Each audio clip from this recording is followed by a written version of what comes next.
Hey everybody, this is Steve. Now let me ask you a question. Do you struggle to switch off from work? Do you find that you're constantly thinking about work, perhaps into the evening, perhaps even into the night? Do you wish that you could stop thinking about work, to be better at not thinking about work? Well, look, in today's 10-minute video, we're going to address that. And after watching this, you're going to have some new ideas about how you can be better at switching off from work and to stop thinking about it. And stay with me to the end, because in many ways I think that the last idea I've got is the key one, but we kind of have to go through the enabling ideas first. And by the way, if this interests you in any way at all, please do hit that like button. And if you're interested in more 10-minute coaching bites, then please subscribe to the channel and don't forget to hit the notifications bell.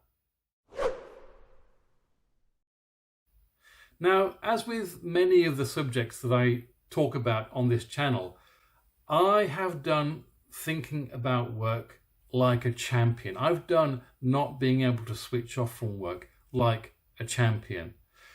The things I'm showing today come from nearly 20 years of studying neuro-linguistic programming, or NLP, and spiritual forms of coaching, as well as practical psychology. So let's get going. Now, the first idea is don't try and ignore it if your unconscious mind is tugging at your attention to think about something. I know that our unconscious minds can be a bit of a nuisance sometimes, a bit like a demanding child perhaps, but very often when they are tugging at our attention, they've got an important message for us. Maybe it's trying to remind us about something that we forgot to do, or it's trying to alert us to some potential danger ahead. So rather than ignore it, because really, if you ignore it, it just pulls at your attention even harder. You may have experienced this. The more you try to not think about something, the more it consumes your attention. So what's the remedy? Well, if you feel it tugging, actually give it some attention. Actually ask, what is the message that you have for me? And as I say, it may be something like there's some danger ahead that you need to think about, or it may be that you forgot to do something, like you meant to phone somebody or you meant to email somebody. But if you give it some attention, you'll be able to discover what that is. And that will help you with the next thing. And that next thing is to get whatever it is out of your head. Now, if it's something that's quick and easy, like maybe you just forgot to send somebody an email and it wouldn't take you 2 minutes to send that email right now. Sometimes the best way to get it out of your head is to just do it right now. It depends where you are, it depends what you're doing, it depends if it's convenient, and it depends, how hard that's pulling at you. But it's not the only way forward, because sometimes it's not practical, it's not convenient to just do something about it. In which case, the next best way to get it out of your head is to write it down.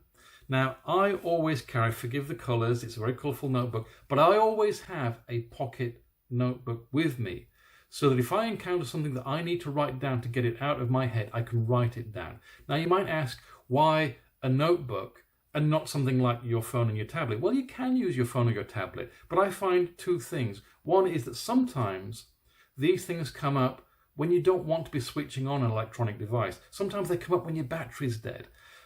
Sometimes they come up when you're in a train in a tunnel and there's no network signal. So a notebook never needs a battery. It doesn't need a backlight. It doesn't need the internet. And also, I find that the act of physically writing down the thing that you want to get it out of your head actually helps get it out of your head better than doing something electronic. I don't know why. Maybe it's past conditioning, but the act of physically writing helps. Now, the next idea is to actually plan what you are going to do about the thing that you've been thinking about. If you can't do something here and now, if you don't want to do something here and now because you want to be present with your social or your recreational life, then taking a minute to just decide what you are going to do about it and when will help you get it out of your head and help it stay out of your head. Because if you can make a deal with your unconscious mind about not just what you're going to do, but when you're going to do it, that's even more important. then it might stop tugging at you. So if it's an action, something that you need to do, then write down in your book what it is and when you're going to do it. If it's to email somebody and the first opportunity you're going to get is Monday morning, then write down, I am going to email so-and-so on Monday morning. Be that explicit. But sometimes it's not an action. Sometimes it's just a fear, a worry. Now, if it is, a useful thing to do here is ask yourself, what is it I am actually afraid will happen? And it is definitely about the what will happen. Don't ask yourself, what am I afraid of? Because that might invite an obtuse answer. If you ask yourself, what am I afraid might happen? I think that's more useful, because then you can ask, and is there something I can do about that? Is there something that I can do to mitigate the risk? Is there something I can do to be ready if that happens? And if there is, that's what you're going to do. And again, write it down. I am going to do X at time Y. If there's nothing you can do, and sometimes it's going to be like that, then your plan is actually to do nothing, and you can write that down. I am going to do nothing about this because there's nothing I can do. All I can do is see if it shows up and respond to it if it shows up. And by the way, even if your plan is do nothing, it's still worth writing that down. It's still worth acknowledging my plan is to do nothing, because there's an affirmativeness about that which brings closure, which thinking nothing and writing nothing down doesn't give you. The next idea is to put it into perspective, because when we're focused on what's only right in front of us, what's right in front of us seems like everything, and things become much more critical. But ask yourself this question: what I'm worried about today, would I still be worried about it in a year's time? Actually put yourself a year ahead of now and look back and ask, am I going to be worrying about this thing that I'm worried about now? The answer is probably not. Go out 5 years, put yourself 5 years in the future and ask yourself, is this going to seem as big a deal in 5 years as it seems now? Go 10 years out. In 10 years' time, is this going to seem like the big deal that it seems now? Now, it's not that I'm asking you to ignore what's important right now. I'm not trying to dismiss it or belittle it. By all means act on it. By all means write down an action plan. But by asking yourself how you'd feel about this thing in a year's time, in 5 years' time, in 10 years' time, it brings you a sense of perspective that might make this thing seem not quite the potential for catastrophe that it might seem right now. Now, this idea is to learn how to become present. And everything that I've talked about so far is kind of a prerequisite to this, to not ignore when your unconscious mind has a message for you, to get it out of your head, by getting it out of your head by writing down what you're going to do and when you're going to do it.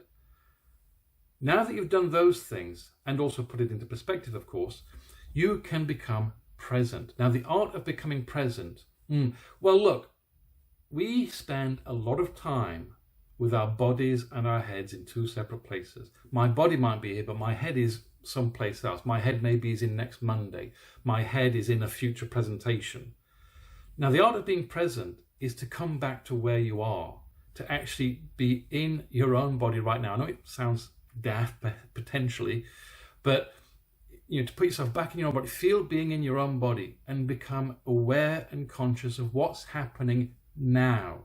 Not what might be happening in the future, not what's happened in the past, but put your attention on what is happening now. Who are you with? Be present with them now. Be present with what they're saying, what they're doing now. Be present with what you're doing and saying now. Sometimes when we trance out in front of the television, it's in those trance states that our head metaphorically leaves our body and goes someplace else. Bring it back. Become present. Practice becoming present. And if you've managed to get these things out of your head, you'll be a lot better at doing that. Now, I'd love to hear what your experience is with coming down from work, relaxing from work, stopping thinking about work, not overthinking about work. Please drop a comment. Tell me about what your experience is, and I'll answer as many comments as I can. If this is something that you'd love to explore one-on-one, I would certainly love to hear from you. Please My contact details are in the pinned comment below this video. Other than that, please like the video, please share it with your friends, and most of all, subscribe and hit that notifications bell.